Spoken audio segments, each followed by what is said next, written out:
welcome to Afghannews with Mohsen Jamal. Afghan troops backed by NATO-led International Security Resistance Force eliminated 16 anti-government militants during an overnight operation in Taliban hotbed Helmand province. A press release of Helmand's provincial administration says Saturday. The press release added that Afghan and ISAF security forces conducted a special operation on insurgents in drug traffickers co-center in Baghran district of Helmand province, which resulted in the killing of 16 insurgents. 5 more insurgents were wounded while security forces faced with a strong opposition of insurgents, the press release further said. During the operation conducted Friday night, the press release added that Afghan and coalition security forces seized weapons and improvised explosive devices, but there were no casualties on civilian and security forces. The United States-led coalition said Friday that more than 15 insurgents were killed in a military operation at a foreign fighters in campaign in East Afghanistan. The coalition said that after getting tips about the camp, coalition troops, including Afghan special forces, battled heavily armed insurgents Thursday night and into Friday. NATO said the camp in the Sarauza district of Paktika province was a staging area for foreign militants and members of Afghani, an insurgent network affiliated with the Taliban and Al-Qaeda.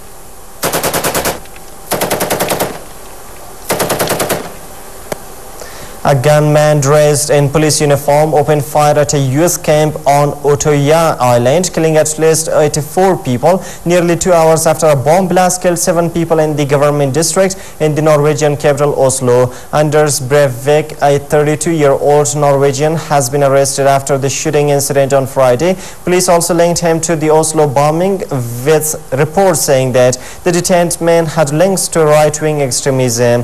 In a press conference held in Oslo on Saturday, Jens Stoltenberg, the Norwegian Prime Minister, said the country had awoken to a nightmare and described the shooting in Utøya as a U.S. paradise turned into a hell.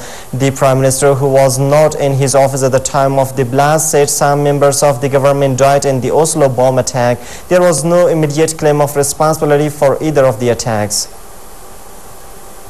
China's most wanted fugitive has arrived in Beijing after being deported from Canada following a 12-year extradition battle. The Lai Chengxing arrived in China Saturday and he is facing charges for allegedly orchestrating a multi-billion-dollar smuggling operation. A Canadian court cleared the way late Thursday to extradite Lai, and China's foreign ministry welcomed the decision. Lai fled to Canada in 1999 with his wife and children and says the charges against him are politically motivated and he faces the death penalty in China.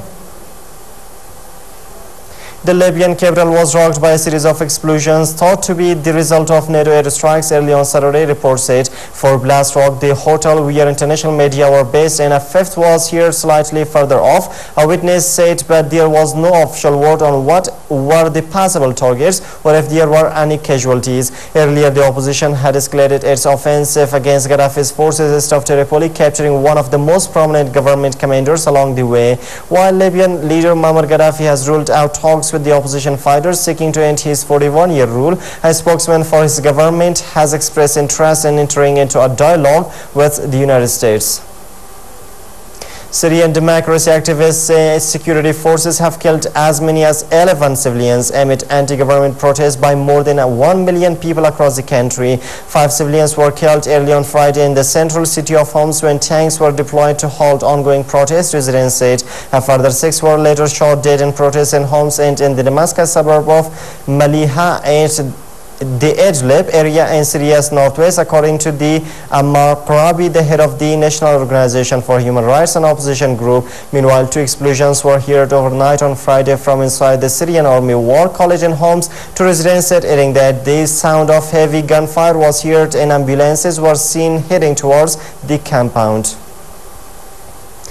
Egyptian military police fired shots in the air and beat demonstrators blocking a main road in the Mediterranean city of Alexandria, witnesses said. Friday's events were a rare display of violence in 2 weeks of largely peaceful protests in Alexandria, Cairo and Suez following a court decision to free on bail 10 policemen accused of killing protesters during the uprising that overthrew President Hosni Mubarak in February. Witnesses said that the clash in Alexandria erupted after hundreds of protesters blocking the coastal road near the Army's Northern Command headquarters refused to leave the area. Many protesters have grown mistrustful of the military, accusing it of dragging its its feet and bringing former regime officials to trial. The United States President Barack Obama on Friday said talks with top Republican leaders toward a debt deal to avert default broke down over tax revenue, but that both sides had been only about $10 billion apart on spending cuts. Obama told reporters there does not seem to be a capacity for Republicans to agree to a debt limit deal. He railed at the House Speaker John Boehner for walking away from talks on raising the U.S. debt ceiling and summoned the House leader and others to the White House for further discussions on Saturday, saying his plan was an extraordinarily fair deal while having now run out of time. He summoned Boehner, Senate Majority Leader Harry Reid, Senate Minority Leader Mitch McConnell, and House Minority Leader Nancy Pelosi to the White House for a meeting where the congressional leaders are going to have to explain how to avoid default. And that Venezuelan President Hugo Chavez announced on Friday that his country now has 20% of the world's crude oil reserves. According to the Organization of the Petroleum Exporting Countries latest annual statistical bulletin, Venezuela's holdings climbed to 296.5 billion barrels from 211.2 billion in 2009, eager to show critics that he is still running his government from Cuba, where he is undergoing chemotherapy. Chavez made the announcement on state television. The latest figures are unlikely to quell skepticism about reserves estimates from OPEC, which holds 81.3% of the world's proven crude reserves, up from 79.6% in 2009. And that's all for now. Thanks for staying with us.